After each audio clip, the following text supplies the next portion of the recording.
The Ixabalu in Tianjin is well known and hasn't really changed much in a century. The European-style carved columns and simple residential courtyards tell the story of the years under the cover of high-rise building. At the end of the century, this was like the American concession along the Haiti River. Annoyed, the Americans announced their abandonment of the American concession.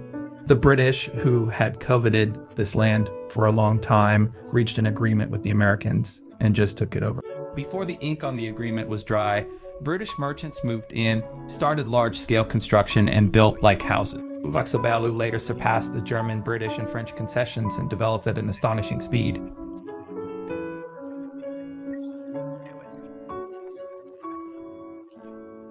Most of the people living here were Russians. Among them, there was a pretty mysterious ethnic group. At that time, many people were not clear about their identities until one day, most of them participated in a grand event held in a building that was very famous in the Tianjin concession, or even just in the whole kind of Tianjin. Then the outside world got a new understanding of this mysterious ethnic group, like the Jews whose main part came from Russia. A large number of Jews came to Tianjin in the second decade of the youth century, that is, after the October Revolution in Russia. These Jews, on the one hand, most of them joined the White Army. On the other hand, these Jews all had a certain amount of capital strength, so they began to carry out various business activities in Tianjin. As the number of Jews increased continuously, they formed their own communities, had their own unions, and also established their own churches, so gradually forming a special urban social group. This is the Gordon Hall in Tianjin. One day in April meant a grand religious event. The Jewish Passover was always held here. Grushevich knew in his heart that on this warm spring night, he would probably be the most prominent figure in this charming building. Grushevich was a rabbi in the Tianjin Jewish community. He was born in Rostov, like Russia, in Quan. Due to the intensifying anti-Semitic movement in Tsarist Russia, so in Tsarist Russia brought his family from Rostov through Mongolia to China and came to Tianjin. He firmly believed in the religious doctrine and was so sincere in treating people and was deeply respected and loved by the Jews in Tianjin. In ZSI founded the Tianjin Hebrew Association in the following more than years. This organization became the core institution for all religious activities of the Jews in Tianjin.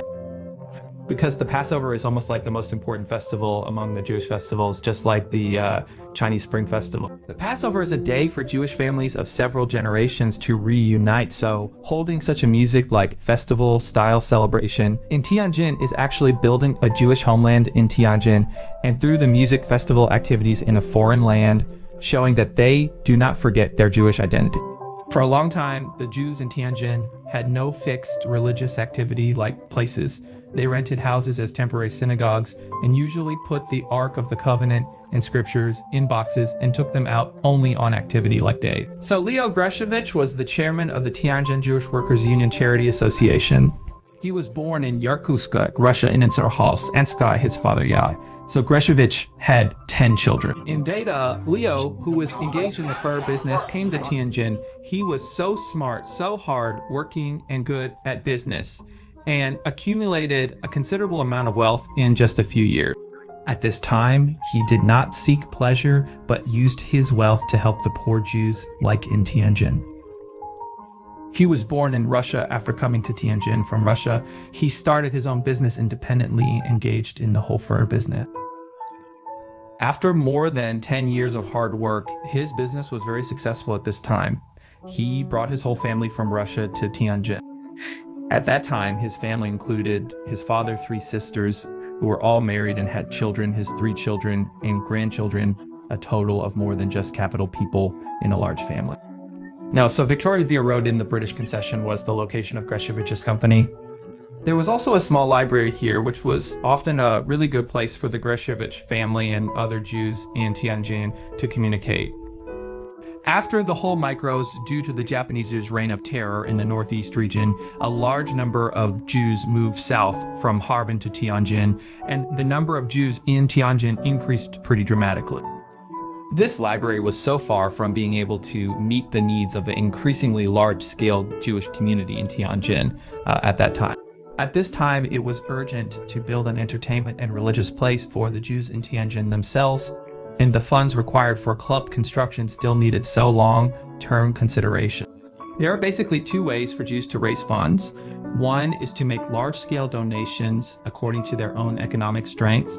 The other is that, according to the tradition of Jewish culture, ordinary Jews with average incomes will also contribute their own sort of like financial resources. In months, the Jewish club was completed, located at main college in the British concession.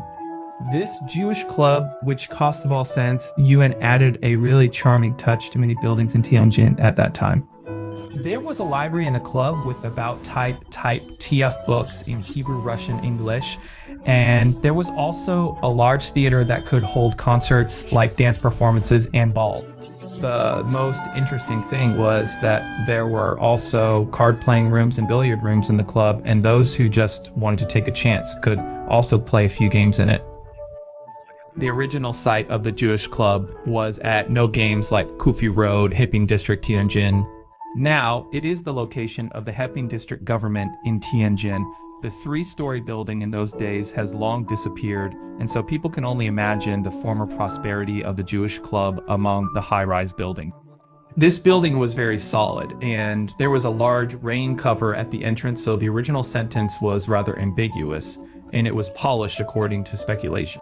At that time, the building technology had developed to the reinforced concrete stage, so this house was a relatively modern building at that time. So in line with the trend of modern architecture, it is really just a pity that it has disappeared now. The Jewish club provided a rare place for Jews in Tianjin to gather and relax, greatly improving the spiritual and cultural life quality of Jews in Tianjin. However, in the hearts of Jews, the completion of the synagogue was probably the most important moment.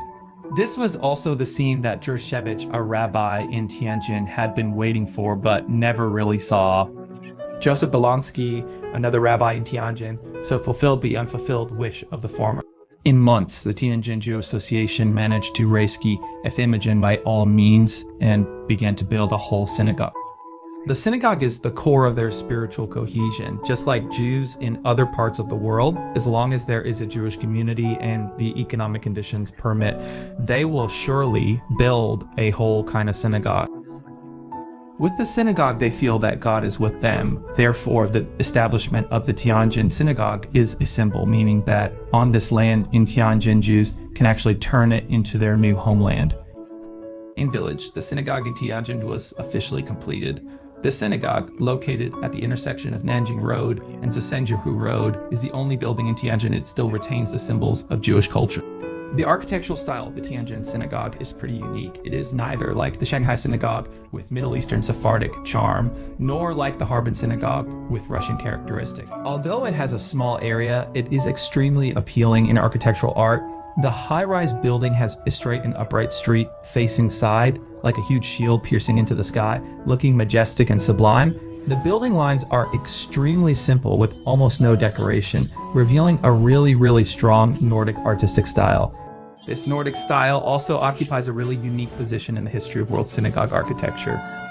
At the same time, it also reflects Tianjin's architectural culture of integrating the north and the south and including the east and the west. And it is a precious style, so feature building. I heard from my uncle. My uncle is a heating engineer, mainly engaged in residential kind of work. He participated in the design of this synagogue and also just briefly introduced to us the architectural form and function of this synagogue. The function is not complicated and is relatively simple. So in the time lapse, the development in Europe was moving towards modernization at that time. And this building was also produced under the influence of the modern architectural kind of trend. From an architectural perspective, this building is also a really typical Jewish religious building.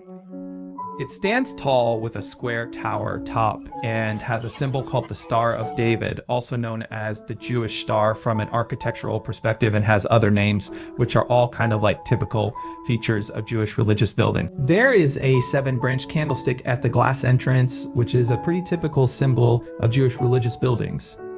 The architectural style of Judaism actually originated, mainly in Italy, for example.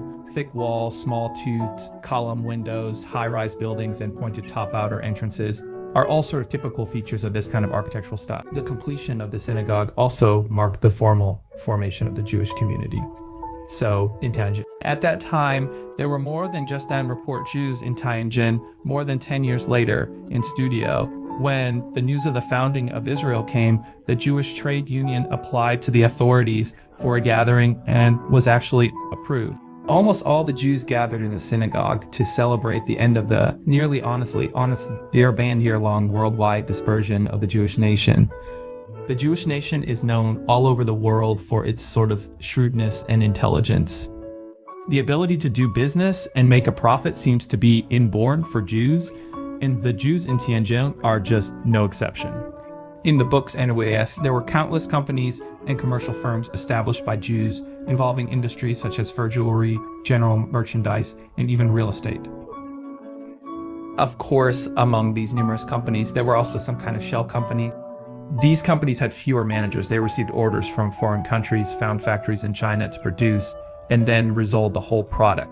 For example, they handed over the sketches of patterns and designs required by the foreign market to carpet factories, whether machine-made or hand-made carpet factories, and produced carpets according to the requirements so that they could obtain a really, really large market.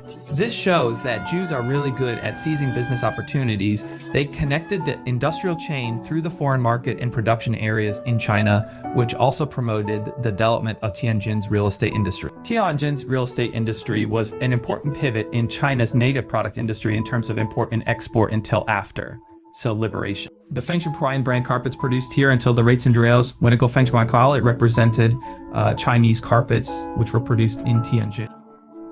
During the large-scale migration, the Jews took Tianjin as an important foothold and left so many cultural imprints in Tianjin. Religion, music, diet, etc. have been so closely integrated with this city. The storefront of Yashunji restaurant is located in the west section of Elgin building. The area is the famous Aksabalu, which is basically a settlement for Russian expatriates. Yishunji restaurant opened in model. The boss, Pleshy, was a Russian Jewish. He had a really good relationship with Q and Mixershan from Shandong, China. The two jointly opened a large-scale pastry shop named Yishunji in Harbin. After the September 11th incident, Pleshy moved his family just southward to Tianjin. At that time, a group of Russian expatriates and Jews with Russian cultural backgrounds had gradually gathered in Aksabalu in the British concession in Tianjin. Pleshy was optimistic about the market prospect of developing Russian-style Western food in Aksabalu area, so he bought the storefront and opened like Yishunji pastry shop. In order to expand the business, Yishunji also served Western food and thus took root in Tianjin. He invited famous Russian-style chefs from the Northeast, and the Russian-style dishes launched were authentic and exquisite, attracting a pretty large number of customers. There are 3 chefs here. The first one is named Gi Baji, whose surname is Giai, and he is the chef in charge. Another one is named Liang Shesing, whose surname is Liang, and the other one is named Ladi Yuhe, whose surname is actually Lai. These 3 are all famous chefs of Russian-style Western food in Harbin, and they are very good at making Western pastries. Therefore, Yashun just stands out in the emerging Aksabalu commercial area. Anjun University Village. The hotel opened and was renamed Victory, which means victory, besides retaining the original Russian-style main courses and snacks. It also added famous German-style, British-style, French-style, and Italian, so style dishes. In Thai, Victory also launched an economic fast food. 1 dish and 1 soup only cost 65 cents, including grilled fish, grilled meat, borscht plus a cup of coffee, and bread was provided for free. Such a low price enabled so many Tianjin people to taste Western food and also promoted the development and popularization of Western food culture in Tianjin. In the following 5 years, Victory also tried to open 2 branches near Quanacheng and near a place which might be a misnomer. So it was probably a misinformation of a place name. Its Russian-style grand meals were very authentic. For example, the most famous signature dish like borscht was very delicious. Other dishes such as grilled fish, mixed grill, grilled lamb leg, German-style steak, and roast suckling pig were also well managed. The main reason why it was managed so well was that Western food began to be accepted by Chinese people at that time, especially by like young Chinese people. Western food almost became a fashionable food in Tianjin at that time. Generally, young people wanted to show their fashion and novelty by eating Western food, so it was like the golden period of Victory's business at that time.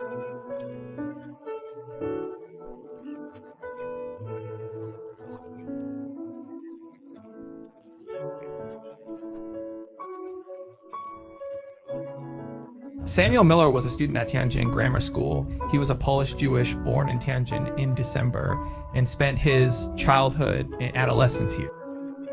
In months, Japan occupied Tianjin, although the cloud of war hung over Tianjin and the people's lives were very hard. So in getting along with Chinese neighbors, Miller, a foreign child born in Tianjin, felt like the happiness and beauty of his childhood. He said, I was at my sub-landlord's home, that is Jinbo and Yinbo's home. I played there all day long and didn't go home.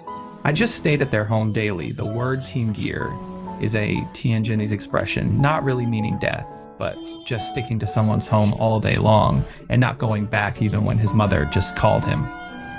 This fully shows his in-depth integration with Tianjin culture and Chinese culture. Moreover, he had a photo when he was a child. When he was 6 or 7 years old, he was dressed completely like a Tianjin boy with like side-strap cloth shoes, small shorts, and tied with an elastic band. So many of his family's lifestyles were also in Tianjin style. Jews and Chinese people get along in harmony. The well-known Jewish American writer Epstein once said that in the Jewish experience, countries like China, which have no native anti-Semitism and Jewish issues, so are very rich. Regarding Chinese culture, most Jews living in Tianjin hold a positive attitude towards sort of communication. So many of their young people have learned Chinese and naturally integrated into the secular life in Tianjin.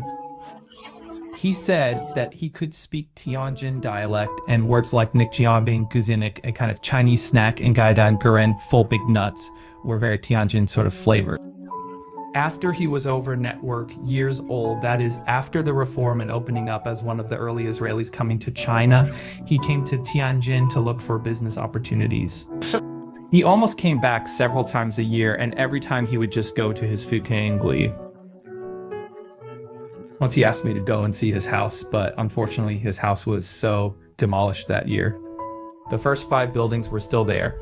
He sat on the stone steps of someone else's house, feeling very depressed and really sad.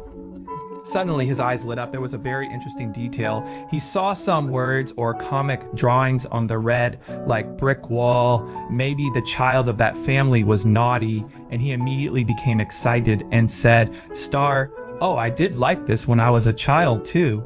It was like a feeling of time travel. I think when he was sitting on the steps, he felt that his life traces were left here, and what he came to see was the course of his own life.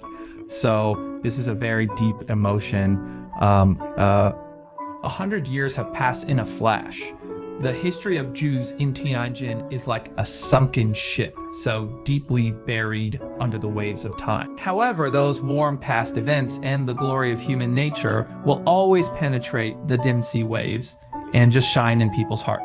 Was Tianjin an ark or a paradise for Jews? Maybe for those who left in a hurry. Maybe it was more like a sacred ferry. Due to the spread of the global economic crisis and the imminent threat of war, all countries strictly restricted immigrants from entering their territories, making it increasingly difficult for European Jewish refugees to find a place to escape. At the end of the sightseeing essay, it was almost impossible to find a destination open to Jewish immigrants. And a visa with pure railroad, China states really written on it, was like a life-saving pass for Austrian Jews in desperate situations.